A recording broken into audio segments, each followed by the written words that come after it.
తీసుకెళ్తున్నాను. ఇందాక మిమ్మల్ని తర్వాత ఒక క్వశ్చన్ అడుగుతాను, అది ఇబ్బంది లేదన్నారు. ఇప్పుడు కూడా అదే టాపిక్ క్వశ్చన్. మీ రాజకీయ భవిష్యత్తుకి, మీ రాజకీయ ప్రయాణానికి మీ భర్త రూపంలో, అంటే మీ ఇద్దరికి మధ్యన కొంత ప్రాబ్లం ఉన్నా, ఇది నాకు అడగాలనిపించకపోయినా తప్పదు, కొంత క్లియరెన్స్ కోసం. అంటే ఆయన రూపంలో కొంత వ్యతిరేకత అనేది వస్తుంది, దాన్ని ఎలా ఫేస్ చేయాలి? ఒకటండి, అది ప్యూర్లీ కుటుంబ వ్యవహారం, పర్సనల్ వ్యవహారం. ఇది ప్యూర్లీ పొలిటికల్. ఇక్కడ అనితను చూసో, అనిత వాళ్ళ హస్బెండ్ని చూసో, లేకపోతే లోకల్ నాయకులను చూసో ఈరోజు ఓట్లు వేయడానికి సిద్ధపడట్లే జనాలు.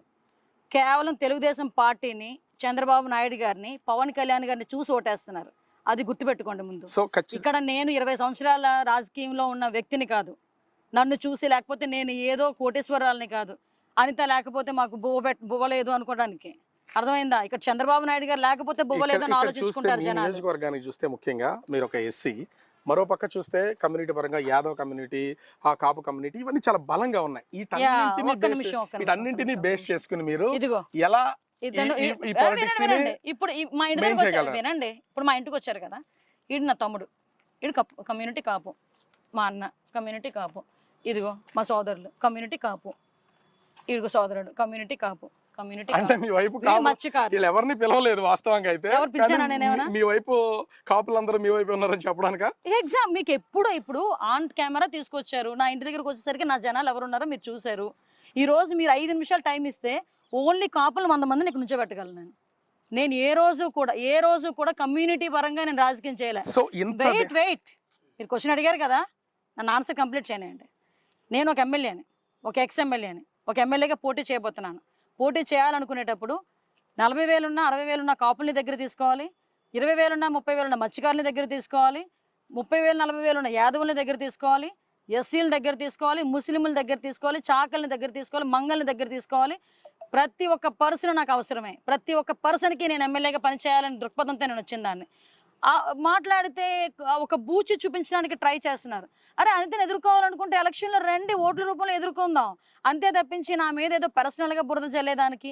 అరే నా ఇంట్లోని ఏం వండుకుంటే వాళ్ళకి ఎందుకు, నా ఇంట్లో ఎలా ఉంటే వాళ్ళకి ఎందుకు. ఒకటి విషయం, నిజంగా మీరు అనుకున్నట్టుగా కానీ జనాలు అలా అనేసుకుంటున్నారు, ఇలా అనేసుకుంటున్నారు అనుకుంటే కనుక చాలా క్లియర్గా జనాలని యాక్సెప్ట్ చేయరు. నిన్నగాక మొన్న కోటవరట్లో మీటింగ్ అయింది. కోటవరట్లలో ఒకటే క్లియర్, కోటవరట్లు ఎలాంటిదంటే మ్యాక్సిమం వైఎస్ఆర్సీపీకి ఎడ్జ్ ఉన్న మండలం అని అందరికీ కూడా తెలుసు.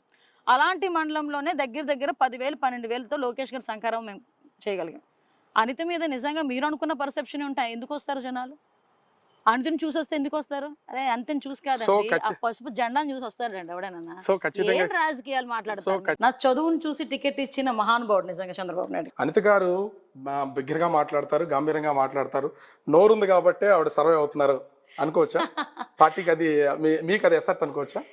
కష్టపడతామండి.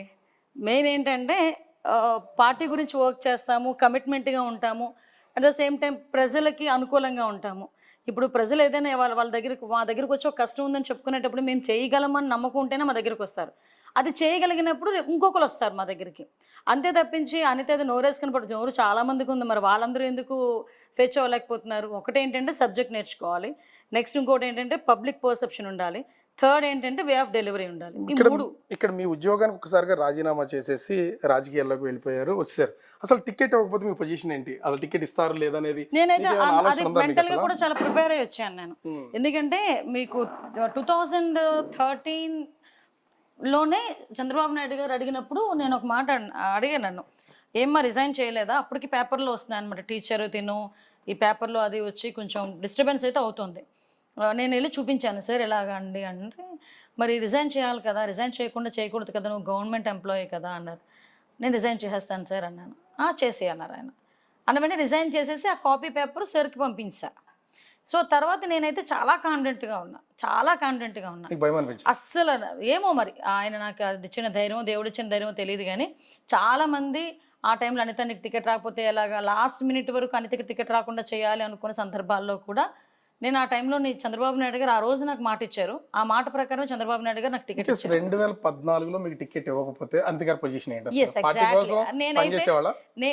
నేనైతే ఒక మాట అన్నాను మా నాన్నగారితో, అది తప్పో రేటు నాకు తెలియదు, పార్టీ గురించి పనిచేసేటంత ఎక్స్పీరియన్స్ నాకు ఆ టైంలో లేదు. ఎందుకంటే నేను వచ్చి 2013 to 14 మధ్యలోని నా హార్డ్లీ 9 months బిఫోర్ నాకు ఇన్ఛార్జ్ ఇచ్చిన తర్వాత 9 monthsకి ఎలక్షన్ వచ్చేసింది. మా నాన్నగారు నన్ను పిలిచి ఒకటే అడిగారు, పిల్లల భవిష్యత్తు గురించి ఆలోచించావా? నువ్వు ఉద్యోగం వదిలేసావు, రేపొద్దున్న నీకు ఏదైనా జరిగితే, అంటే ఇప్పుడు అక్కడ 2014 ఎలక్షన్స్లో నువ్వు ఏదైనా ఓడిపోయినా లేకపోతే టికెట్ ఇవ్వకపోయినా నీ పొజిషన్ ఏంటి అని అడిగారు. డాడీ పార్టీ గురించి ఏం చేస్తానో ఏంటో నాకు తెలియదు, కానీ నాకు ఒక అవకాశం ఇవ్వండి. మా నాన్నగారిని అలా కన్విన్స్ చేసుకున్నా.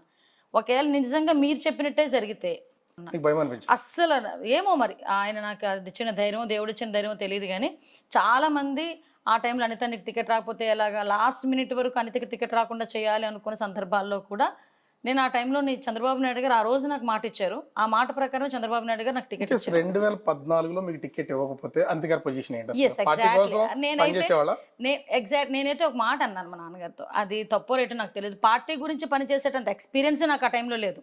ఎందుకంటే నేను వచ్చి 2013 to 14 మధ్యలోనే నా హార్డ్లీ 9 months బిఫోర్ నాకు ఇన్ఛార్జ్ ఇచ్చిన తర్వాత 9 monthsకి ఎలక్షన్ వచ్చేసింది.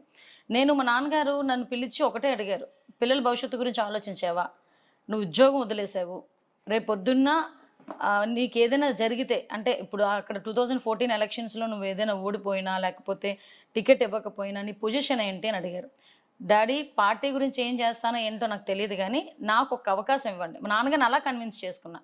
ఒకవేళ నిజంగా మీరు చెప్పినట్టే జరిగితే నా పిల్లల్ని ఒక్క 6 months మీ దగ్గర పెట్టుకోండి.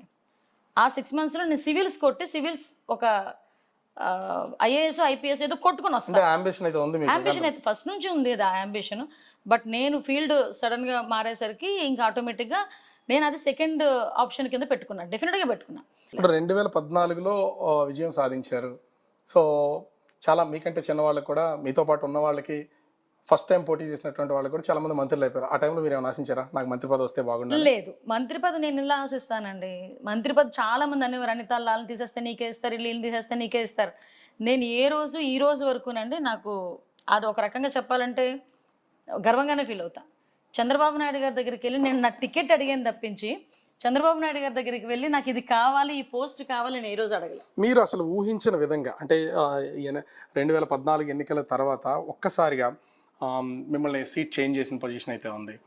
అసలు మీరు పనిచేసినటువంటి 5 సంవత్సరాలు ఎమ్మెల్యేగా పనిచేసినటువంటి పాయకరావుపేట నుంచి కొవ్వూరు పంపించారు. అదే అసలు మీకేమో ఇబ్బంది అనిపించలేదు ఆ టైంలో? పార్టీ అధిష్టానం పంపించింది. ఇవ్వకపోతే బాధపడాలి, ఎక్కడో ఒకటి ఇవ్వకపోతే బాధపడాలి, ఇస్తే ఎందుకు బాధపడాలి? ఇచ్చేటప్పుడు కూడా నా నాయకుడు నన్ను పిలిచి డబ్బులు కూడా చూడకుండా నన్ను పిలిచి ఈ పొజిషన్ వరకు కూర్చోబెట్టిన నా నాయకుడు, అనిత నువ్వు అసెంబ్లీలో ఉండాలి, నువ్వు అసెంబ్లీలో ఉండాలంటే డెఫినెట్గా నెగ్గాలి, కొవ్వూరు అయితే నెగ్గుతావు, సో నేను కొవ్వూరు పంపిద్దాం అనుకుంటున్నాను, నువ్వేం చేద్దాం నీ ఉద్దేశం ఏంటి అన్నారు. నేను ఈ రోజు వరకు చంద్రబాబు నాయుడు గారు ఇక్కడ నుంచి దూకంటే దూకుతా, ఇక్కడ నుంచి అంటే నుంచి. కానీ అది మీ నాయకుడు చేసినట్టు తప్పని అనిపించలేదు? మీరు అక్కడికి వెళ్ళారు, ఒకవేళ 5 సంవత్సరాలు ఇక్కడ సేవ చేశారు కాబట్టి గెలిచే అవకాశం ఉండొచ్చు, అక్కడికి వెళ్ళి ఓటమి చెందారు ఉండొచ్చు. నేను గెలుస్తాను ఇక్కడ కనుక పోటీ చేస్తుంటే డెఫినెట్గా గెలిచేదాన్ని అన్న నమ్మకం ఇప్పుడు కూడా ఘంటాపథంగా చెప్తాను. ఎందుకంటే నేను 2014 to 19 నేను కేవలం అనిత మార్క్ ఉండాలి, తెలుగుదేశం పార్టీ మార్క్ ఉండాలని ఒకే ఒక కాన్సెప్ట్తో పనిచేశాను. అదేంటంటే ఎప్పుడు చెయ్యని రోడ్స్ కానీ, 30 yearsగా జరగని రోడ్స్ కానీ, అదేవిధంగా ఏదైనా వాటర్ ప్రాజెక్ట్స్ కానీ, డెవలపింగ్ యాక్టివిటీస్ కానీ, వెల్ఫేర్ యాక్టివిటీస్ కానీ, ఎవ్రీథింగ్ అనమాట. ప్రతిదీ కూడా నేను సెకండ్ థాట్ ఆలోచించాలి, నెక్స్ట్ ఎలక్షన్కి ఏంటి అనేది ప్రిపేర్ అవ్వాలి. కేవలం అనిత మార్క్ ఉండాలి, టీడీపీ మార్క్ ఉండాలి అనుకున్న అరౌండ్ 1000 to 1500 crores మధ్యలో నేను డెవలపింగ్ యాక్టివిటీస్ చేసుకున్నా, డెవలపింగ్ వెల్ఫేర్ యాక్టివిటీస్ చేసుకున్నా. సో 2014, 19 అయిపోయింది. ఇప్పుడు నెక్స్ట్ ఎలక్షన్ కోసం మీరు పోరాటం చేస్తూనే